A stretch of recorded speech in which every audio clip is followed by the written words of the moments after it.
श्री स्वामी समर्थ। आजच्या व्हिडिओमध्ये आपण बघणार आहोत गट विसर्जन कधी करायचं आहे। यावर्षी 2 ऑक्टोबर म्हणजे दसऱ्याच्या दिवशी आपल्याला गट विसर्जन करायचे आहे। सकाळी 7:30 ते दुपारी 12:30 पर्यंत गट विसर्जन करायचे आहे, कारण की दुपारनंतर अशुभ काळ मानला जातो। तसेच या दिवशी आपल्याला सकाळी उपवास सोडायचा आहे। देवीला नैवेद्य दाखवून देवीची आरती करून प्रसाद वाटल्यानंतर उपवास सोडावा।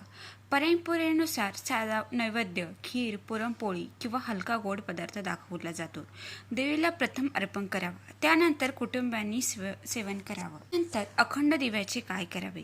अखंड दिवा हा नवरात्रात सतत प्रज्वलित ठेवला जातो। गट विसर्जनानंतर हा दिवा विझवायचा नसतो, कारण दिवा देवघरात आपल्याला तो दिवा तसंच देवघरात नेऊन नियमित पूजेसह सामील करा। तूप तेल संपेपर्यंत जळू द्या। दिव्याचे तूप, वाती किंवा उरलेला भाग पवित्र स्थळी जसे की पिंपळाच्या झाडाजवळ किंवा नदीत विसर्जित करा। दीप विसर्जनाऐवजी घरातच देवघरात ठेवून पूजेत वापरा, हे अधिक चांगले।